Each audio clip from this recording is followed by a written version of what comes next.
Pandai kan kadang berniaga kan? Ada bang. Pandai kan? Sebenarnya Aku dah penyampai dah duk abang-abang ni. ya try lah. Okey, benda ni macam ni.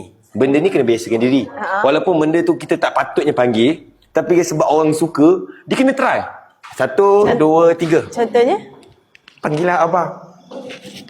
Contohnya mana? Apa naik mana? Yang abang ke, yang sayang ke, kalau macam sayang. Dia macam ni lah. Fitrah tolong Rina Fitrah. Okay, macam ni lah. Dia dah tak sanggup. Okay, macam ni lah. Tengok daripada korang berdua ni, mungkin Rina agak bersaing sikit lah. Sebab apa Fitrah panggil sayang.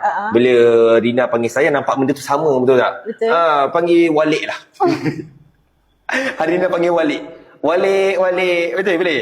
Boleh. Bila kalau dia panggil sayang, Kanda akan panggil baby. Kalau Kanda panggil Rina, Umi. Tapi sebelum ni Fik panggil abang, Fik panggil sayang, tak ada balasan pun. Oh, iya ke? Tapi kan saya panggil abang juga time tu. Tadi abang kata abang balas apa kalau saya panggil sayang? Baby. Kenapa tak ada? Okay, baby.